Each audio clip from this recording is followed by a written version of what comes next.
Hi guys, welcome back to my channel. I'm Lamide. The future is now. The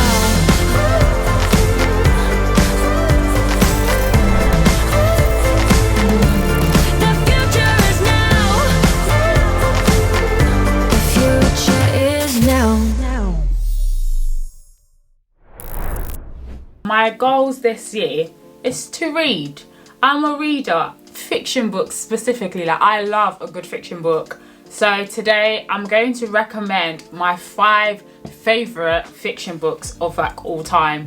These are books that I have read myself, and over the years reading more books like no, you need to read this. In uni I decided I wanted to learn more about African history and read more African literature. So literally majority of the books I have read over the past 3 years have either been by African authors or about African history. So these books, some of you might have read it, some of you might have never heard of it, but these are books that genuinely, I can't stress it enough, you must read. I'm just gonna say right now, like, my pronunciation of some words in general life is not always the best, so please, if I don't say it correctly, forgive. So my first recommendation is Homegoing by Ya Gyasi. So Homegoing is this book bangs. No, like, seriously bangs. It came out in 2016. It's Ya's first book, and I couldn't believe it was her first book. Like, how can someone write such a thing and that's their first book? Where did you go to school? Like, what English were you taught? Because the English you used was serious English. Like, this is English of English, is creme de la creme. And it's a historical fiction book that basically follows 300 years of history from slave trade all the way to 1960s civil rights movements. There's so much knowledge, wealth of history that is packed into this book, and the way it's written is kind of like short stories, and I'm not really a fan of short stories, but she did this short stories collection well. So each chapter is basically following a different person's story from the family tree. It starts with Mame, who has 2 daughters, Efua and Essie. We basically go through the whole family tree and see how both sisters and their family live different lives, so as a result of different decisions that happened to them. So one was basically sold into slavery and then another wasn't. So it's like how that affects family, how it affects history, how it affects heritage, legacies, all those great stuff. So that is a fantastic book. So some of the key themes of this book includes heritage and identity. So it explores the African and African American identity and experience as a result of slavery, colonization, Jim Crow law, and all those different things. So how those things affected families, how it affected individuals, how it affected the black population as a whole, like, body. But the way it was written, because I don't like reading slave trade books or books around slavery, because it just seems very like sad and depressive, and it's like, okay, I don't need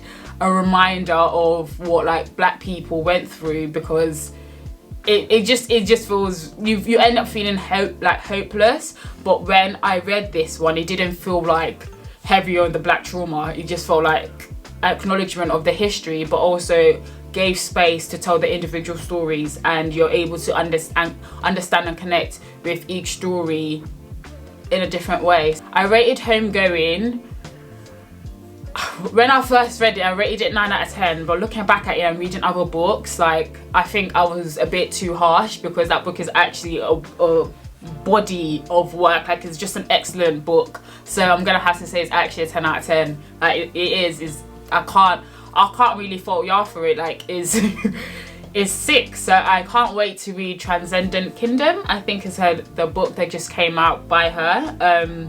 I really hope it's just as good, because I have read some people's second pieces and it's a bit disappointing, which leads me to the second book that I'm recommending. So the second book I recommend is Children of Blood and Bones by Tomi Adeyemi. So this book is my favorite book of all time. In secondary school, my favorite book of all time was... What was my favorite book? it was called Ruby Red, and it was speaking about like South Africa and South Africa history, and the way it was written was just so sick. Either that or one of like Mallory Blackman's book, probably Knots and Crosses, because that book was just amazing. I think I have a thing with like history, culture. When I read, like, I want it to kind of reflect me. I want to learn something new, but also want it to take me to like a different land. So with Children of Blood and Bones, I need to make sure like my excitement doesn't mean I talk too fast, which is such a struggle for me. But I'm gonna really try hard today. So with Children of Blood and Bones, Tomi Adeyemi did a fantastic piece. She just did a great job. So it's a 3-part series. So it's Children of Blood and Bones, Children of Vengeance and Virtue, and I don't know what the third one is called. It's a fantasy young adult fiction book, and it's about like the African gods and magic and all these things. And when I first read it, I said, sorry, I'm a Christian. I can't read things like this. But it wasn't from a like spiritual, religious point of view, but it was more of just a like fantasy perspective. So kind of like reading Twilight, those type of things. This is about a protagonist called Zelly. Yeah, Zelly, and we were able to see how things affected her. So essentially, let me just read what it says, like to the back cover. This is literally how it begins, and it's like, ooh, okay. So it says, they killed my mother, they took our magic, they tried to bury us, but now we rise. And this just reminds me of like, I think it was Maya Angelou, was like, still we rise, because it's like, oh, okay, what's gonna happen? What's gonna happen? It's basically based in Nigeria, but before Nigeria was Nigeria. It follows Zelly's quest to bring back magic and to fight against the monarchy. So we learn about the different gods. So the god of Ogun, of Oshun, like the different types of gods and what the god of. So the god of water, the god of wind, and the god of metal, the god of fire, the burners. And it was so sick to just learn firstly about history and like the reasoning behind the African gods and what it represented to different people. But it was also really interesting to see from her perspective like what she went through to try to bring back magic, even though it cost so much. Like it cost her mother's life. The key themes here include like prejudice, injustice, how like magis, they were treated just because they had magic, or even diviners, how they were treated because they could possibly have magic in the future. So what I also really enjoyed about this book is that you could understand it in this day and age, because I think what Tomi Adeyemi was trying to do was reflect it to the way black Americans or black people were treated because of racism and systematic oppression. So that was really interesting, because it's so different. You're literally transported into a new land, but ultimately you can still see a touch of her history, because Tomi Adeyemi is a Nigerian American author. It speaks about like the struggle essentially of the responsibility to have duty to your family versus duty to yourself. Like, do you do what's best for you even though it may put your family at harm, or do you do what's best for your family even though it may ultimately put you at harm, because now you're following your family's thinking and the way they think may be a bit different to the way you think, but ultimately you just feel as if you have to do what is right for your family and you don't really have like your voice as well. So the way the book is broken down, it speaks about, you hear from Zili, you hear from Amari who is part of the monarchy. So she's the princess of Orisha, which is where the place is based, and to me that's Nigeria. And then Inan, who is the heir to the throne as well. And yeah, there's a bit of cheeky romance. Some said that wasn't necessary, but I hear it, I respect it. I like a little cheeky bit of romance, but I'm not gonna really read a romance book. So when you just splash it in there, does the job for me. I do have to say, I've read Children of Virtue and Vengeance, and to me that was a bit disappointing. Like Zili became extremely annoying to me. Like I couldn't stand her. Like she was just irritant when I was reading the book, and I don't know, I just thought as if some things that were occurring in the book was unnecessary and it didn't really add value, and it kind of actually detracted and lowered the standard because of how great Children of Blood and Bones was. Like I was mind blown after I read the book. So Children of Blood and Bones is definitely, if not my favorite book, one of my favorites, and I highly recommend everybody to read that book. The third one that I've actually done a book review of already, so I'm not going to go into as much detail because you can just watch the video, is The Girl with the Louder Voice. The Girl with the Louder Voice. No, guys, I'm sure by now you all know how much I love this book. Abidare, she did her thing. Basically about a girl named Aduni who is on her quest for education, and she has to go through a lot of different like trials and pain and hurt and stuff just to be able to get the one thing she truly desires, education. And for me, who is super passionate about young people, super passionate about education, I could truly relate with Adoni, and I just really enjoyed the story. And although it's based in Nigeria again, like it wasn't completely focused on just Lagos, because sometimes when I read some African books or books based in Nigeria, most of the attention is just Lagos, but there's 36 states in Nigeria if I'm correct. So it was nice to hear about different places in Nigeria that may not always get spoken about. So Aduni's from a village, and then like what does her being from a village mean? What does her being a female from a village mean? So yeah, just watch my video and read the book, because this one, stellar book. This is stellar book. So my fourth book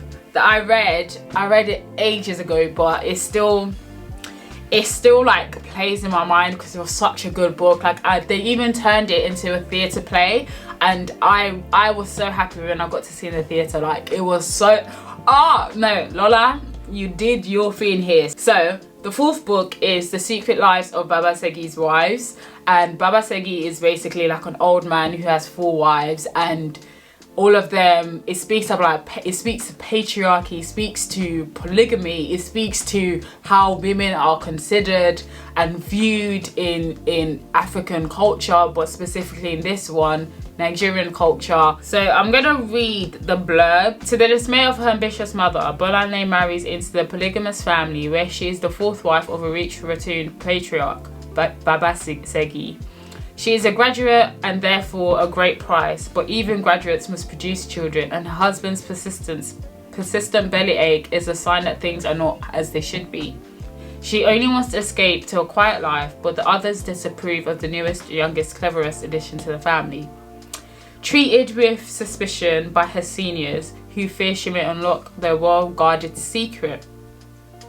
Through the voices of BabaSegi and his 4 wives, Lola Shoniyin weaves a vibrant story of love, secrets and family like every other. Happy and unhappy, truthful or not, and sometimes kind, sometimes competitive, always bound by blood and the past. It speaks to like the importance of marriage and how it's seen over things like education. And I could also relate, because like you hear stories that people be like, oh okay, you have a PhD, you have all of this, but where's your husband? It's like, okay, you have marriage, but at what cost? Like what are people willing to sacrifice for the sake of being married or having like a man on your shoulder? And yeah, no, it's just the Secret Life of BabaSegis' Wives is just a great book. It speaks about tragedy, it speaks about like masculinity and femininity and what manhood means, and even the consideration of family, like are you only a family when you have kids,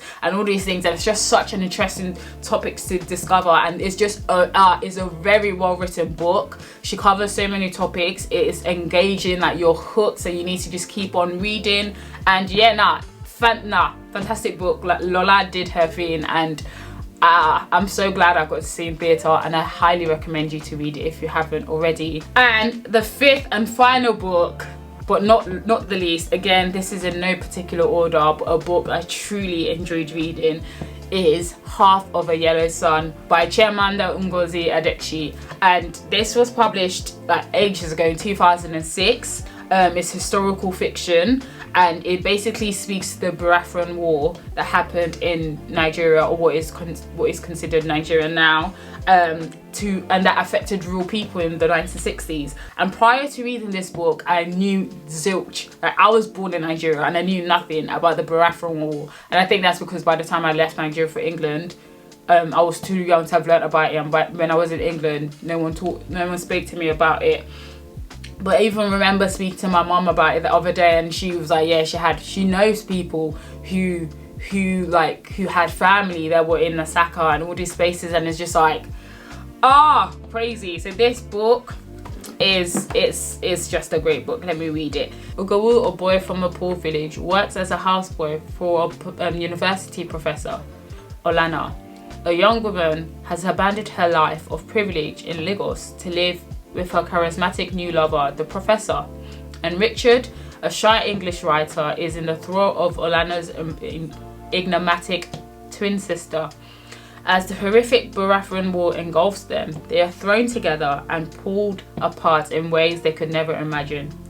Chimamanda Ngozi Adichie's masterpiece, winner of the Orange Prize for Fiction, is a novel about Africa in a widened sense, about the end of colonialism, ethnic allegiances, class and race, and about the ways in which love can complicate all of these things. This book again just speaks to colonialism, like the effects of it, but again not in like a black trauma type of way, but more of just like these are real people that you need to actually connect with and see how it truly affected their lives, to ethnic wars, and just to even like love, family, culture.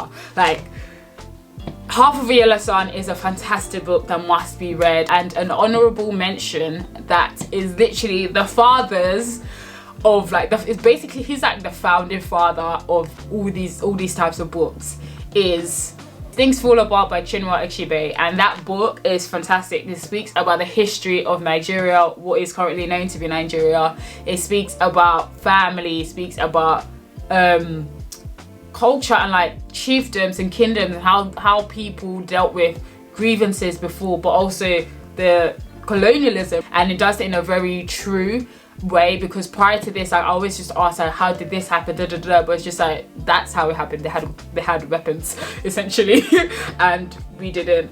But no, it's these books are great, and fiction for me is the way forward. Like I in my day-to-day job, I read a lot of stuff, so I am always in like keeping up with like current affairs and stuff, so it's always great for me to be able to escape and just read about something different and see myself in new types of people and learn from them. So those are my 5 books: Homegoing, Children of Blood and Bones, The Girl with the Louding Voice, The Secret Lives of BabaSegis Wives, and last but not least, Half of a Yellow Sun. And I think should you read these, you will have like greater perspective of African literature, and you'll just be able to gain so much from it. So if you haven't read them already, check it out. I'm gonna put the links to the books below. Let me know what books I should read that I've not read already. Let me know what you're currently reading. I'm currently reading The Vanishing Half, and then I'm going to read Between the World and Me.